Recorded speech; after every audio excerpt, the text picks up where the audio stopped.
कृष्ण गोविंद हरे मुरारे, हे नाथ नारायण वासुदेवाय, हे नाथ नारायण वासुदेवाय। श्री राम जय जय राम, श्री राम जय जय राम।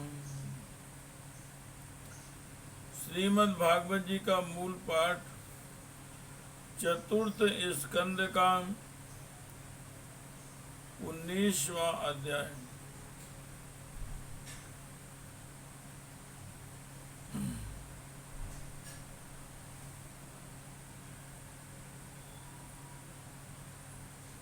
चतुर्थ स्कंद का 30वां अध्याय। पुरंजनों आख्यान का तात्पर्य। हे कृष्ण गोविंदो हरे मुरारे, हे नाथ नारायण वासुदेवाय, हे नाथ नारायण वासुदेवाय। यथा यथा विक्रियते गुणाक्तो विकरोति वा, तथा तथोपद्रष्टा आत्मा तद्वृत्तिरनुकार्यते। देहो रतिस्त्विन्द्रियाश्च याश्वः, संवत्सरयो अगत आगतिः। द्विकर्म चक्र स्त्रिय गुणध्वजा, पंचाशु बंधुरा। मनोरश्मिर्बुद्धिसूतो, हन्नीडो द्वन्द्वकूरः। पंचेन्द्रियार्थु प्रक्षेपः, सप्तधातु बरूथुकः। आकूतिर्विक्रमो वाह्यो मृगतृष्णां प्रधावति।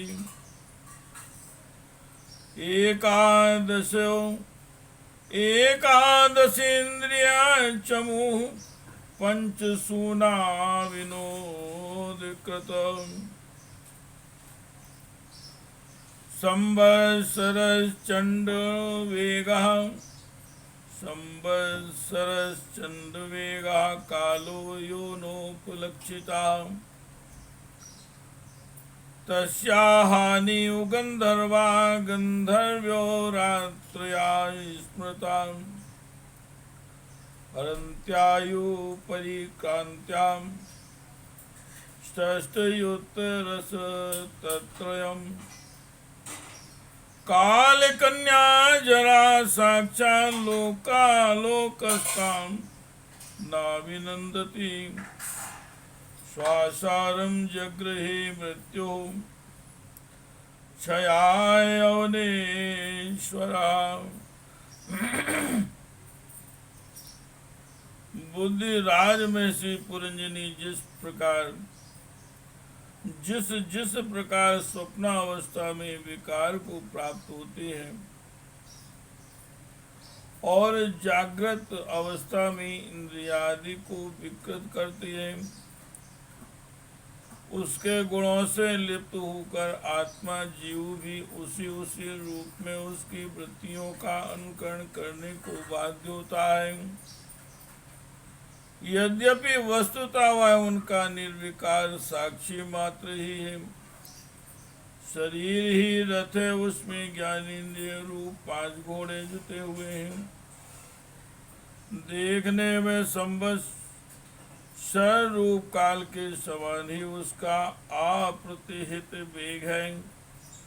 वास्तव में वह गतिहीन है। पुण्य और पापी 2 प्रकार के कर्म ही उसके पहिए हैं, 3 गुण ध्वजा, 5 गुण 5 प्राण डोरियां हैं। मन बाग डोर है, बुद्धि सारथी है, हृदय बैठने का स्थान है, सुख दुखादि द्वंद्व जुए हैं। इंद्रियों के 5 विषय उसमें रखे हुए आयुध हैं।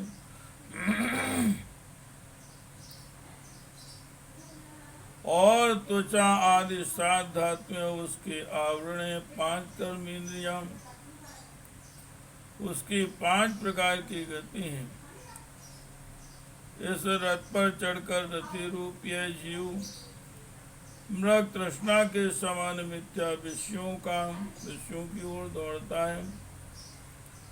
11 इंद्रियां उसकी सेना है तथा 5 ज्ञानेंद्रियों के ज्ञान द्वारा उन इंद्रियों के विषयों को अन्याय पूर्वक ग्रहण करना ही उसका शिकार खेलना है।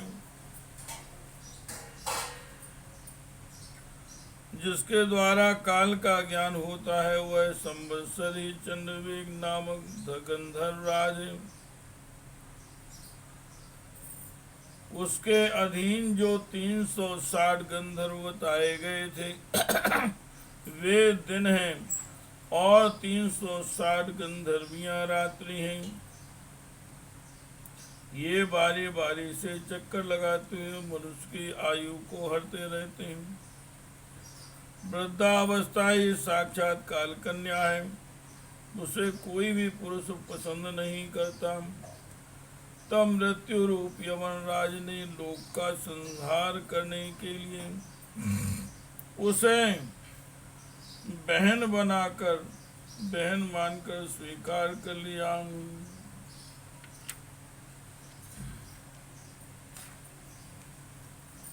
हे कृष्ण गोविंदो हरे मुरारी, हे नाथ नारायण वासुदेवाय, हे नाथ नारायण वासुदेवाय।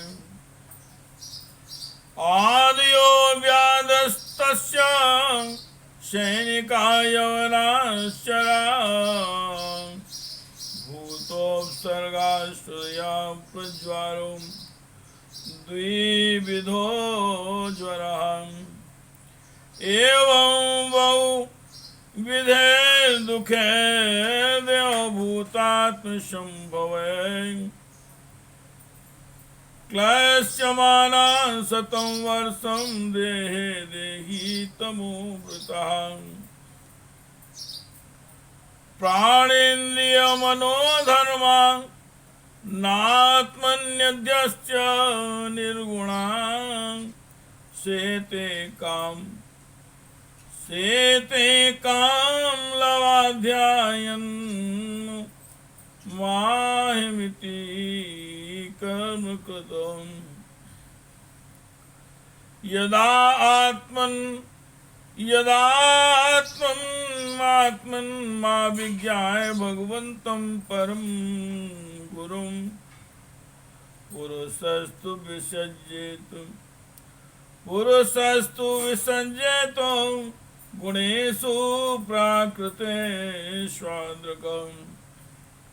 गुणाभिमानी सा तदा कर्माणि कुरुते अवश्यः, शुक्लं कृष्णं लोहितं वा यथा कर्माभिजायते। शुक्लान् प्रकाशं भूष्यष्टान् लोकानाप्नोति कर्हिचित्, दुःखोदर्कान् क्रियाया शास्त्रवासोकोत्कटान् कुचित्।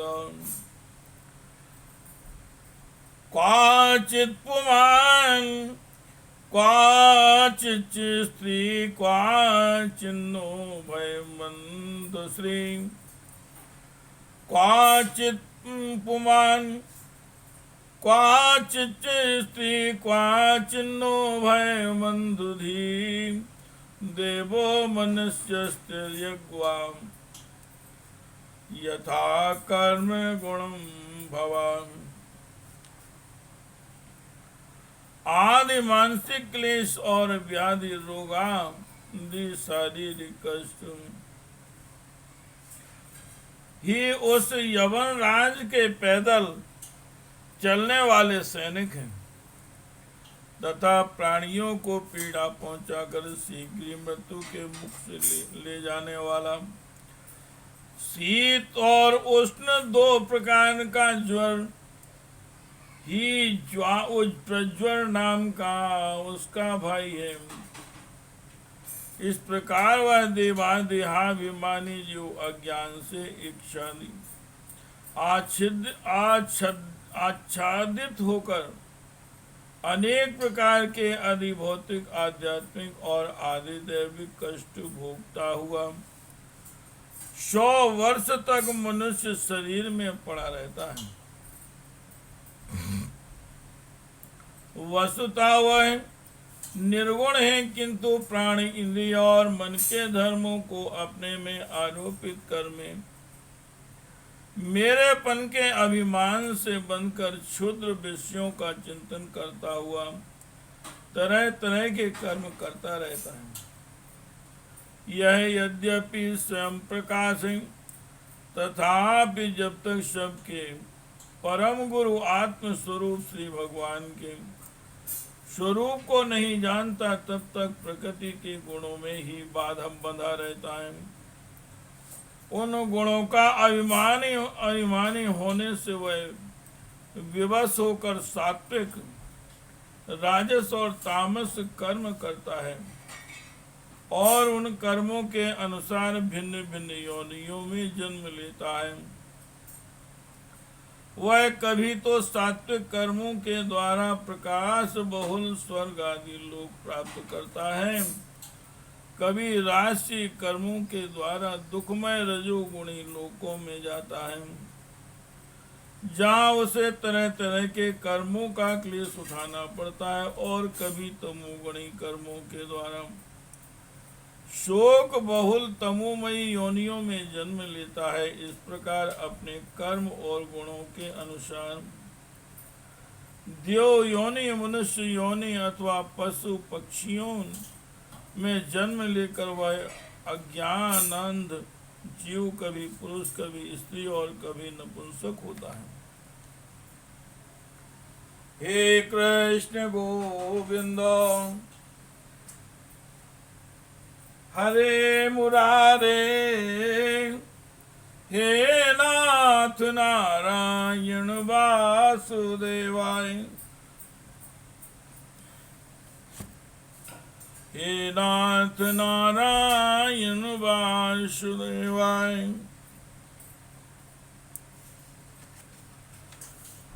क्षुत्परितो यथा दीना शारमेयो ग्रहं ग्रहं चरण विन्दति यदिष्टं दण्डमोदनमियुवा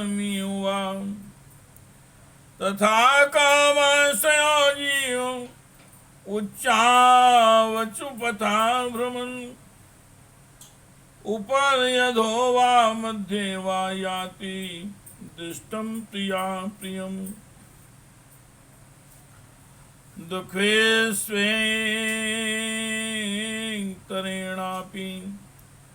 देवभूतात्महेतुषु जीवस्य न व्यवच्छेदा स्याच्चेत् प्रतिक्रिया यथा हि पुरुषो भारं शिरसा गुरुमुद्वहन् तम स्कंदेन शा आदत्ते तथा सर्वा प्रतिक्रिया नैकांतता प्रतीकारा कर्मणां कर्म केवलम द्वयं ह्यविद्यों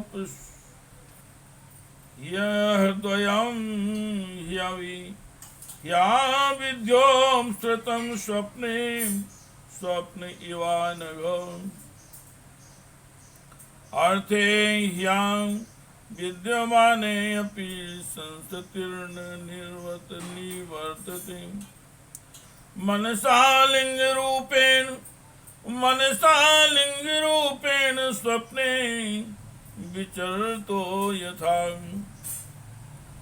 जिस प्रकार बेचारा भूख से व्याकुल कुत्ता दर दर भटकता हुआ अपने प्रारब्धानुसार कहीं ठंडा कहीं डंडा खाता है और कहीं भात खाता है, उसी प्रकार यह जीव चित्त में नाना प्रकार की वासनाओं को लेकर ऊंचे नीचे मार्ग से ऊपर नीचे अथवा मध्य के लोकों में भटकता हुआ अपने कर्मानुसार सुख दुख भोगता रहता है।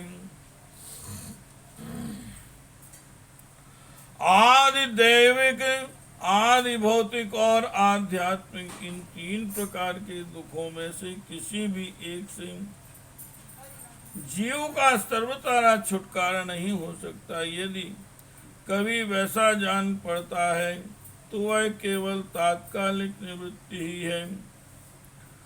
वह ऐसी ही है जैसे कोई सिर पर भारी बोझा ढोकर ले जाने वाला पुरुष उसे कंधे पर रख ले।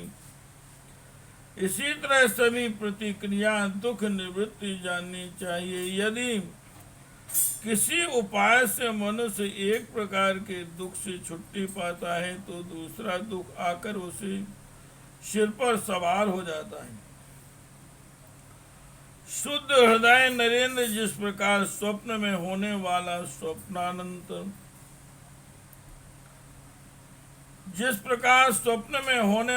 स्वप्नांतर उस स्वप्न से सर्वथा छूटने का उपाय नहीं, उसी प्रकार कर्म फल भोग से सर्वथा छूटने का उपाय केवल कर्म नहीं हो सकता, क्योंकि कर्म और कर्म फल भोग दोनों ही अविद्या युक्त होते हैं। जिस प्रकार स्वप्नावस्था में अपने मनोमय लिंग शरीर से विचरने वाले प्राणी को स्वप्न के पदार्थ न होने पर भी भासते हैं, उसी प्रकार ये दृश्य पदार्थ वस्तुता न होने पर भी जब तक अज्ञान निंद्रा नहीं टूटती बने ही रहते हैं और जीव को जन्म मरण रूप संसार से मुक्ति नहीं मिलती।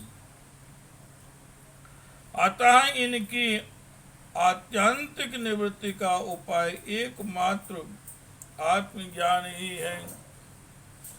हे कृष्ण गोविंदो हरे मुरारी, हे नाथ नारायण वासुदेवाय, हे नाथ नारायण वासुदेवाय, हे कृष्ण गोविंद हरे मुरारी, हे नाथ नारायण